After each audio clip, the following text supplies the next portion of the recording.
Welcome to Rashmi's रसोई। श्रावण महिना असला का लहान मुलं पण नेहमी त्याच भाज्या किंवा भजी खायला कंटाळतात। त्याला पर्याय म्हणून आज मी तुम्हाला केळीचे काप कसे फ्राय करायचे ही रेसिपी शेअर करणार आहे। त्यासाठी हा व्हिडिओ तुम्ही शेवटपर्यंत बघा आणि माझ्या चॅनलला लाईक, शेअर आणि सबस्क्राइब करा। केळीचे काप फ्राय करण्यासाठी आपण ही 3 कच्ची केळी घेतली आहेत। नंतर 1 चमचा आलं लसूण पेस्ट, तळायसाठी तेल, 1 चमचा आपला हा घरचाच आगरी कोळी मसाला आहे, अर्धा चमचा हळद, चवीप्रमाणे मीठ, अर्धी वाटी रवा घेतलाय आणि 2 टेबलस्पून आपण तांदळाची पिठी यूज करणार आहोत। सर्वात आधी हे जे आपण कच्चं केळ घेतलंय ह्याचं साल काढून घेणार आहोत। हे बटाटा सोलायचं असतं ना, सोलटनं त्याच्यानी साल काढायचं आहे, कारण का सुरीनी काढलं तर जास्त त्याचं वरचं कवर निघते। हे बघा पूर्णपणे आपण ह्याचं साल काढून घेतले। आता ह्याचे स्लाइस करून घ्यायचे आहेत आपल्याला। हे देठ आहे हे पहिला असं कापून घ्यायचे। नंतर ह्या अशा उभ्याच ह्याच्या कापा आपल्याला करून घ्यायच्या आहेत। खूप जाड नाही आणि खूप पातळ देखील नाही, म्हणजे एका केळ्याच्या 4 कापा होतील अशा करायच्या आहेत। आणि कापल्याबरोबर लगेचच आपण ह्या पाण्यात घालणार आहोत, नाहीतर तुम्हाला माहिती आहे कच्चं केळं असलं का लगेचच ते काळं पडतं। असंच हे उरलेले दोन्ही केळी मी व्यवस्थित ह्याच्या कापा करून घेते। हे सर्व तिन्ही केळ्यांचे आपण हे असे काप करून घेतलेत। पाण्यातनं काढून घेणार आहोत, थोडे चोळून असे धुवून घेतलेत हे मी। आणि ह्याच्यावर लगेचच आता आपण हळद, मीठ वगैरे स्प्रिंकल करूया। अर्धा चमचाच हळद घेतली आहे। 1 चमचा हा घरचा मसाला, तुम्ही तुमच्या साठवणीतला मसाला घेतलात तरी पण चालू शकते। ही आलं लसूण पेस्ट आहे। आता हे सर्व इन्ग्रेडियंट्स व्यवस्थित आपण ह्याला लावून घ्यायचे आहेत, जसं आपण मच्छी फ्राय करतो ना सेम त्याच पद्धतीने। हे बघा व्यवस्थित आपण ह्याला कोट करून घेतलंय। आता लगेचच आपण रवा आणि तांदळाच्या पिठाची कोट करून ह्याला लगेच फ्राय करणार आहोत। एका प्लेटमध्ये हा रवा काढून घेते, आपला नॉर्मलच जाडा रवा आहे। आणि हे तांदळाची पिठी आहे 2 चमचेच घेतली आहे, व्यवस्थित मिक्स करून घ्यायची आहे। गॅसवर ऑलरेडी मी तवा गरम करतच ठेवलाय।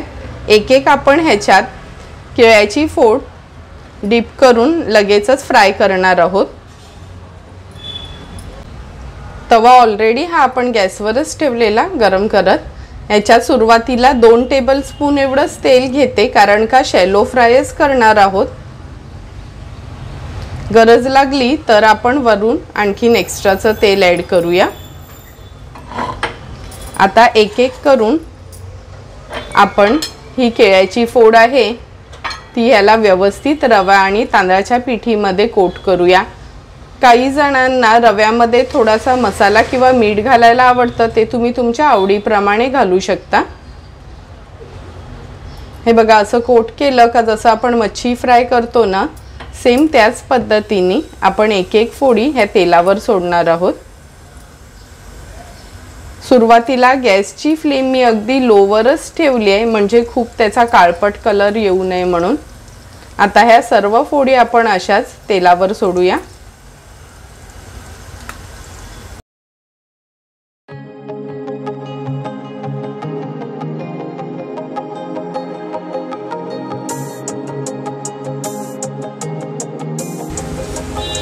अगदी थोडंसंच तेल मी साईडला हे जे केळीचे काप आपण ठेवले त्याच्यावर अगदी थोडंसं चमचाभरच टाकले। आता सुरुवातीला जे मध्ये आपण ह्या केळीच्या कापा तेलावर सोडलेल्या त्या आपण परतून घेऊया। हे बघा लो टू मीडियम फ्लेमवरच ह्या व्यवस्थित आपल्याला फ्राय करून घ्यायच्या आहेत। किती सुंदर अशा अगदी कमी तेलावरच झटपट अशा ह्या कापा फ्राय करून होतात। आता सर्व हे आम्ही एक करून पलटून घेते आणि पुन्हा आपण एक अर्ध्या ते 1 मिनिटासाठी दुसरी बाजू देखील फ्राय करून घेऊया। आता गॅसची फ्लेम आपण मीडियम वर केली आहे आणि पुन्हा हे बघा लगेच 1 मिनिटातच या पलटून घेतल्यात। किती झटपट अशा आपल्या ह्या केळीच्या कापा फ्राय करून होतात। आता सर्व ह्या पलटून घेते आणि आणखीन एक अर्धा मिनिट तरी मीडियम फ्लेमवर ह्याला असंच तव्यात ठेवणार आहोत, म्हणजे दोन्ही साइडनी खरपूस भाजल्या जातील। झटपट अशा तोंडी लावण्याकरता ह्या केळीच्या कापा आपल्या तयार झाल्यात। आता ह्या सर्विंग प्लेट मध्ये आपण सर्व करणार आहोत। सुंदर अशा तयार झालेल्या आपल्या ह्या केळीच्या कापा आपण ह्या सर्विंग प्लेट मध्ये सर्व करून घेतोय। ह्या कापा तुम्ही कोणत्याही भाजीच्या आमटी सोबत किंवा वरण किंवा तिखट वरण केलं तर त्यासोबत देखील खाऊ शकता। तुम्हाला पण जर मी बनवलेल्या ह्या झटपट अशा केळीच्या कापांची रेसिपी आवडली असेल तर तुम्ही पण नक्की या श्रावणात एकदा तरी हे केळीचे काप बनवा आणि मला कमेंट करून सांगा की तुम्ही बनवलेले हे काप कसे झाले ते।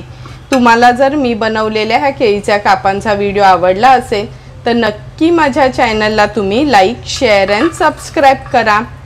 Thank you for watching my video.